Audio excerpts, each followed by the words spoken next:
2 মাসের কম সময় বিএনপি সরকারের, আমরা যতটা জানি বয়স সর্বোচ্চ 57 দিন হবে এমনটাই। সেই সরকারের বিরুদ্ধে এই যে এতগুলো অভিযোগ আনার সময় হয়েছে কিনা, এই প্রশ্নটা দিয়েই শুরু করতে চাই। গোলাম মাওলা রনি।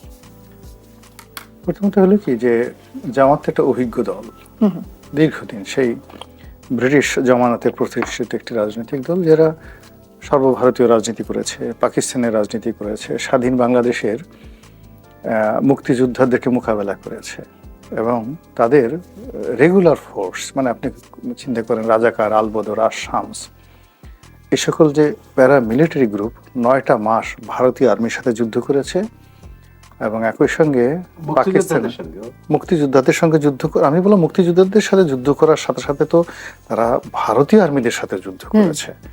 তো কাজেই তাদেরকে অন্যরা যে যতই দুর্বল মনে করুক না কেন, আমি তাদেরকে অত্যন্ত শক্তিশালী মনে করি। যে এই পাক ভারত উপমহাদেশে অন্য কোনো ইসলামিক দলের, ইভেন কি তালেবান বলেন, তারপরে আইএস বলেন, তারা আসলে জামাত ইসলামের কাছে শিশু। এই দিক থেকে তারা ওই কবি নজরুলের যে বিদ্রোহী কবিতা, এক হাতে বাঁকা বাঁশের বাঁশরি আর এক হাতে রণতুর্য, এটাকে যদি কেউ মনে প্রাণে অনুসরণ করে থাকে এবং প্র্যাকটিক্যালি এটা আবার জনজীবনে সেটা তারা দেখিয়ে দিতে পারে, তো সেটা জামাতের আছে। অর্থাৎ চিন্তা করুন, দে আর দ্য পার্টি যারা পাকিস্তানের বিরোধিতা করলো, পাকিস্তানের বিরোধিতা করে আবার সেই পাকিস্তানে এসে তারা একটা বৃহত্তর রাজনৈতিক শক্তি হয়ে গেল। তারা বাংলাদেশের বিরোধিতা করলো, শুধু বিরোধিতা করলো না, যুদ্ধ করলো বাংলাদেশের বিরুদ্ধে, মুক্তিযুদ্ধের বিরুদ্ধে, ভারতীয় সেনাবাহিনীর বিরুদ্ধে, এবং পাকিস্তান আর্মির অ্যালাইড ফোর্স হিসাবে শুধু কোলাবোরেট নয়, মানে অ্যাজ এ মিলিটারি তাদের অস্ত্র ছিল প্যারামিলিটারির মতো একটা গ্রুপ ছিল। তারা সেই যুদ্ধ করেছে পুরো 9 মাস। তাদের অস্ত্র ছিল, ট্রেনিং ছিল, পোশাক ছিল এবং মান্থলি ভাতা ছিল। এই সব কিছু নিয়ে তাদের যে ডিপ্লোম্যাসি এতটা স্ট্রং যে 1972 সনে তারা এই জনারণ্যে বাংলাদেশের মানুষের সঙ্গে মিশে গেল এবং মানুষের যাকে বলা হয় একটা সহানুভূতি তারা পেয়ে গেল। এরা হুজুর মানুষ, দাঁড়িয়ে আছে, টুপি আছে, এদেরকে এইভাবে মারধর করাটা ঠিক হবে না। ফলে মুসলিম লীগের উপরে যতটা জুলুম হয়েছে, নিজাম ইসলামের উপর যতটা জুলুম অত্যাচার হয়েছে, আসলে জামায়াত ইসলামের উপর ওইভাবে কিন্তু 72 থেকে 75 পর্যন্ত হয়নি। আবার সেই শক্তিটা 1975-এর পরে তারা এই ইনুস জামানাতে যেভাবে শক্তিশালী ছিল, ঠিক 1975 সালের 15 আগস্টের পর থেকে 79 সন পর্যন্ত তারা এই পুরো সময়টা বাংলাদেশে ওইরকম শক্তিশালী ছিল। সুরাব ভাই আমার চেয়ে ভালো বলতে পারবেন। জিয়াউর রহমান সাহেব যখন 79 নির্বাচনের পরে নিজেকে সুসংহত করে ফেললেন, তখন আস্তে আস্তে আস্তে আস্তে জামাতের ক্ষমতাটা কমে গেল। কিন্তু পুরো অর্থাৎ 76, 77, 78, 79 4টে বছর কিন্তু জামাতের ক্ষমতা এখন ওই যে 18 মাসে ডক্টর মোহাম্মদ ইউনূসের যেমন ছিল সেরকম ছিল। এরপরে এরশাদ জামানাতে জামাত মূলত কিং মেকার ছিল, অর্থাৎ এরশাদের সাথে তার সম্পর্ক ভালো ছিল, আবার আওয়ামী লীগের সঙ্গে তাদের সম্পর্ক ভালো ছিল, আবার বিএনপির সঙ্গে সম্পর্ক ভালো ছিল, আবার বিএনপি আওয়ামী লীগের সঙ্গে একত্র করে তারা এরশাদকে হটিয়ে দিল। এরপরে 91 বলেন, 96 বলেন এবং আজকের এই দিন পর্যন্ত ইভেন 111-এর সময় তারা কিন্তু মঈনুদ্দিন ফখরুদ্দিন সাহেবের উপর তারা যে সবাই প্রথম আলোর মতিউর রহমান বা মাহফুজ আনামকে দায়ী করে, কিন্তু আসলে ওনাদের যে প্রভাব ছিল 11 সরকারের উপর, তার সাথে 100 গুণ প্রভাব ছিল জামাতের এই যে মিশে যাওয়ার একটা ক্ষমতা, প্রবণতা, এটাকে কি আপনি কৃতিত্ব বলবেন নাকি? না, সঙ্গত কারণ আমাদের এই পৃথিবীতে যারা সার্ভাইভ করে সফলতা তো তাদেরকে, আপনি তো তাদেরকেই মানে এই পৃথিবী তাকেই মাথায় করে নাচে যারা বিজয়ী হয়। তো আপনি যদি 47 থেকে এই পর্যন্ত ধরেন, এত ধারাবাহিক বিজয় আওয়ামী লীগেরও নাই, বিএনপিরও নাই। বিএনপি শুধু লাফালাফি করে। এখন কথা হলো যে আপনি কিং হলেন কিন্তু সেটা একরকম, কিন্তু আপনি কিং মেকার হয়ে আপনি কিং এর হাতে পায়ে রশি বেঁধে ঘুরাচ্ছেন আচ্ছা মতন, এটার আনন্দই আলাদা, মজাই আলাদা। এখন এই যে জামাত যে বিভিন্ন সময়তে 47 সন থেকে একেবারে সেই নির্বাচনের আগ পর্যন্ত তারা বিভিন্ন সময় যে কিং মেকার ছিলেন, সেই কারণে হলো কি এখন যে জামাত এবং বিএনপির যে বিরোধটা আছে, সেই বিরোধটা লোকজন বিশ্বাস করছে না। তারা মনে করছে যে এরাও এখনো সরকার চালাচ্ছে, সরকারের মধ্যে মানে এক হয়ে গুপ্ত জামাত হিসেবে, মানে এখানে 3টা ডাইমেনশনে, 3 ডাইমেনশন। একটা ডাইমেনশন হলো জামাতের একটা টিম গুপ্ত হিসেবে সরকারের মধ্যে ঢুকে আছে বিএনপির নাম ধরে। আরেকটা গ্রুপ হলো বিরোধী দল আছে। আরেকটা গ্রুপ হলো যে আগামীতে তারা ক্ষমতায় আসবে, এইভাবে তারা আন্ডারগ্রাউন্ডে কাজ করে যাচ্ছে। তো কাজেই কোনটা দিন, কোনটা রাত, কোনটা সত্য, কোনটা মিথ্যা, কোনটা তলে তলে সমঝোতা আর কোনটা গুপ্ত, এটা আমরা এখন পর্যন্ত বুঝতে পারছি না। যেভাবে আমরা বুঝতে পারিনি এই তারা হঠাৎ করে বলল যে আমরা শপথ নেব না, কিন্তু তারা শপথ নিয়ে বসলো। যদি বিএনপি সেই দুটো শপথ না নেয় তারাও শপথ নেবে না, কিন্তু তারা দেখা গেল শপথ নিলেও দুটো শপথ নিল। আবার যখন জুলাই সনদ স্বাক্ষরের কথা আসলো, তারা তাদের যে বি টিম তাদেরকে বললো তোমরা কক্সবাজার চলে যাও, তোমরা স্বাক্ষর করো না, তারা চলে গেল। আর তারা বলল পুরো জাতিকে সাসপেন্সের মধ্যে রাখলো, আমরা করব না। বরং ডক্টর মোহাম্মদ ইউনূসের সঙ্গে বিএনপি একত্র হয়ে তারা এসে মানে স্বাক্ষর করে বেকুব হয়ে গেল যে আল্লাহ আমরা স্বাক্ষর করে গেলাম, জামাত যদি স্বাক্ষর না করে তাহলে কি হবে। পরবর্তী যখন বিএনপি স্বাক্ষর করলো, সঙ্গে সঙ্গে তারা এসে স্বাক্ষর করলো। এটাকে কি ওই যে বলছিলাম যে কৃতিত্ব বলবো নাকি দ্বিচারিতা বলবো আসলে? না, রাজনীতিতে আজ এখনো পর্যন্ত আমরা চাণক্যকে মাথায় করে রাখি তার বুদ্ধির জন্য, আমরা ম্যাকিয়াভেলিকে মাথায় করে রাখি তার বুদ্ধির জন্য। আমরা এত কিছুর পরও শেখ হাসিনাকে কেন বাদ দিতে পারছি না? তিনি ওই এক হাতে বাঁশের বাঁশরি, আর এক হাতে রণতুর্য। একদিকে তিনি মানে ইলিয়াস আলীকে গুম করে ফেলছেন, অন্যদিকে আবার ইলিয়াস আলীর মেয়ে তার ওয়াইফ তার সঙ্গে দেখা করতে যাচ্ছে, তারা কান্নাকাটি করছে, তিনি তাদেরকে প্রবোধ দিচ্ছেন। তিনি একদিকে হু হু করে কাঁদছেন, আমাদেরকে কাঁদাচ্ছেন। আবার অন্যদিকে দেখা গেল যে সারা বাংলাদেশে গুম খুনের যে একটা মানে ট্রেডিশন, সব মিলিয়ে ওই যে এক হাতে বাঁকা বাঁশের বাঁশি রণতুর্য, সবকিছু মিলিয়ে এখন আবার পাবলিক বলতেছে না। মানে রাজনীতির ক্ষেত্রে রনি ভাই যদি একটা কথাই বলতে চাই এক বাক্যে, যে দ্বিচারিতার আসলে কোনো বিকল্প নাই। যারা এই গুণটি যাদের মধ্যে থাকবে তারাই টিকে থাকবে শেষ পর্যন্ত। না, এখানে আপনি দ্বিচারিতা শব্দটা আসলে রাজনীতিতে প্রযোজ্য নয়। এখানে হবে মানে বহুচারিতা। আপনি মানে 6টা সিজন যেতে হয়, আপনি 6 রকম আচরণ করবেন। আপনি যদি একটা দেশে 12টা সিজন থাকে 12 রকম আচরণ করবেন। সকালে একরকম কথা বলবেন, বিকেলে আর এক রকম কথা বলবেন, এবং আপনি যেটা বলবেন ওটাই সত্য। আপনি সকালে যেটা বলছেন, যে একটা ধরেন সকালে একটা কথা বলছেন, এটা নাম আম, বিকেলে এসে বললেন এটার নাম জাম। তো পাবলিক যদি প্রশ্ন করে তখন আপনি বলবেন যে আরে বেটা, আমি তোর নেতা, সকালে আম বলেছি ওটা আম ছিল, এখন বিকেল বেলা আমি বলেছি সেটাই সত্যি হবে। এই কাজটা যারা করতে পারে।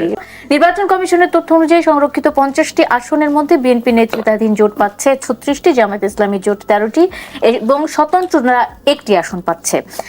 গুলশান কার্যালয়ের সামনে সরেজমিনে দেখা যাচ্ছে যে মনোনয়ন প্রত্যাশীদের সঙ্গে তাদের সমর্থকেরাও ভিড় করছেন।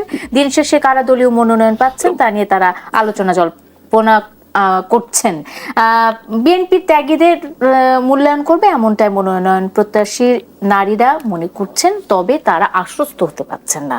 এটা কেন রনি ভাই? এই প্রশ্নটার উত্তর, কারণ সংসদের রূপ পরবর্তীতে কেমন হতে যাচ্ছে, এক্ষেত্রে এই সংরক্ষিত নারী আসনের নারী সংসদ যারা হবেন তাদের ওপরও কিন্তু অনেকখানি বর্তায়। কি মনে করেন? পত্রপত্রিকা আমি যেভাবে দেখলাম আর দলে যেভাবে দেখছি যে এখানে তারুণ্যের একটা জয় কাজ চলছে, তো সেক্ষেত্রে আমার কাছে মনে হচ্ছে যে নারী সাংসদ হিসেবে দল যাদেরকে মনোনয়ন দেবে, আমি মানে যেটা মনে করছি যে অপেক্ষাকৃত যারা তরুণী, বয়স অল্প যাদের, তাদেরকে দেয়া হবে।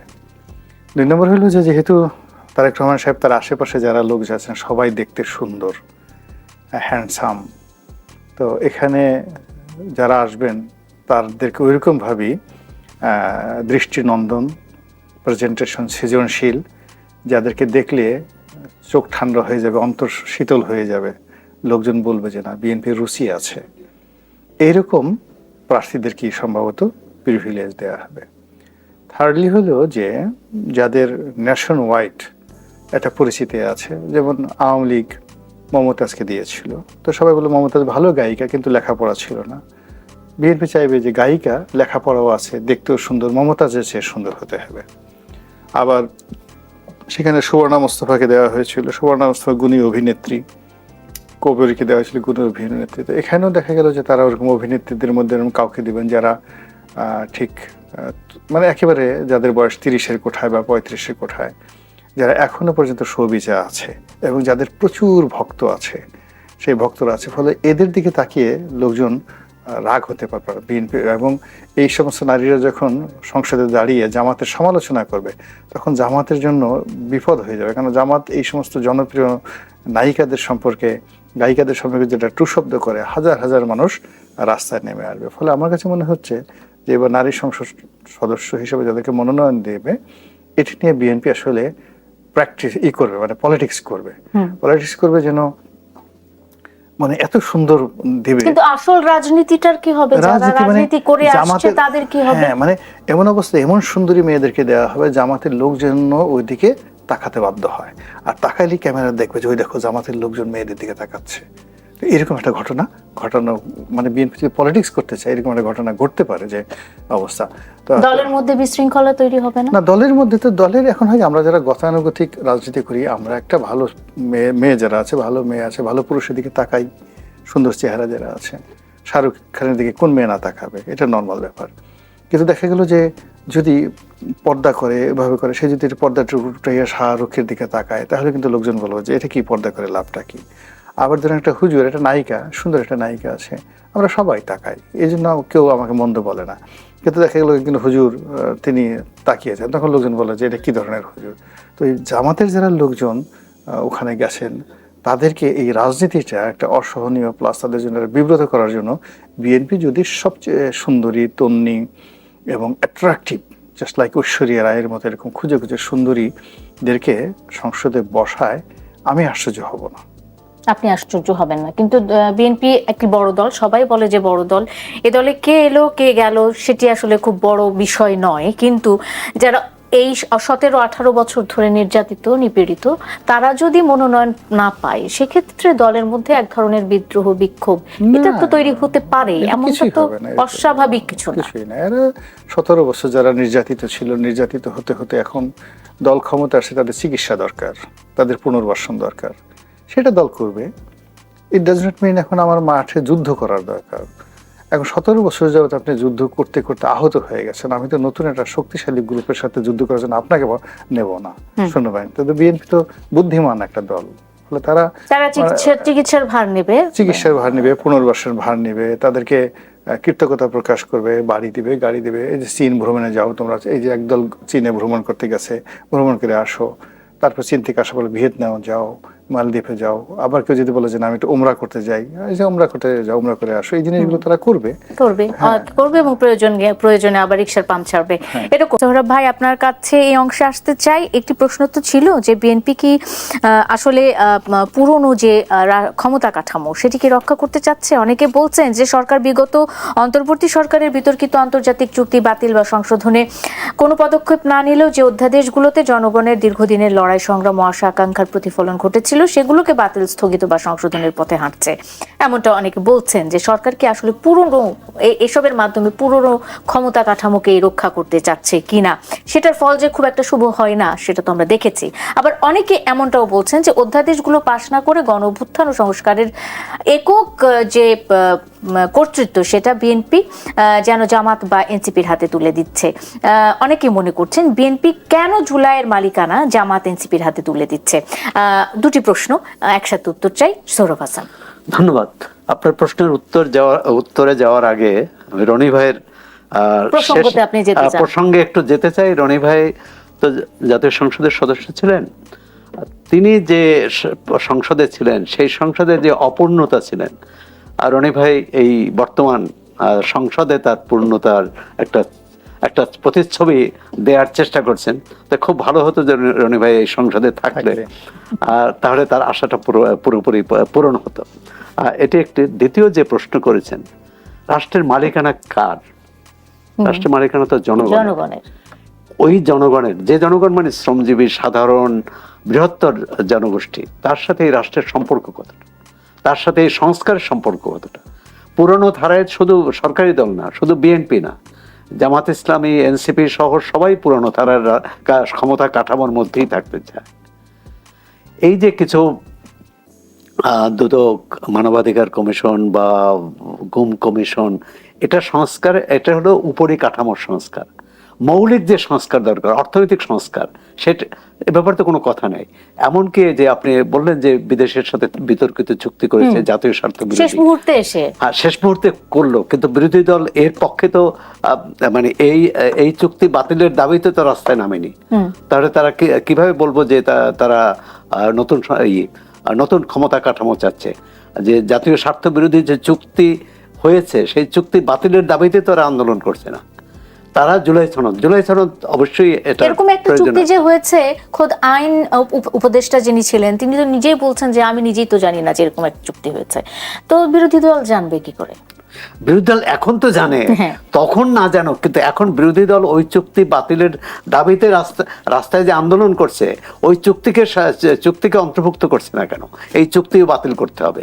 যেমন জ্বালানি সংকট সমাধানের কথা বলছে, সমাধান করতে হবে বলছে, জুলাই সনদ বাস্তবায়নের কথা বলছে, কিন্তু ওই চুক্তি বাতিলের কথা কেন বলছে না?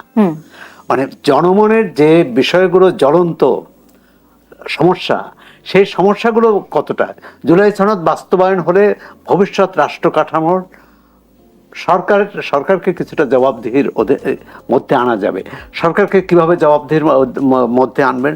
আপনি 70 অনুচ্ছেদ সংশোধনের কথা বলা হয়েছে, কিন্তু যেভাবে এখন রাজনৈতিক দলগুলোর মনোনয়ন হয়, সেক্ষেত্রে 70 অনুচ্ছেদ যদি পুরোটাও বাতিল করা হয়, তো দলের বিরুদ্ধে কেউ কথা বলবে না, দলের নেতৃত্বের বিরুদ্ধে কেউ কথা বলবে না, তাহলে হয় দল থেকে বহিষ্কৃত হবে, দল থেকে বহিষ্কৃত হলে তার সংসদ সদস্যপদ থাকবে না।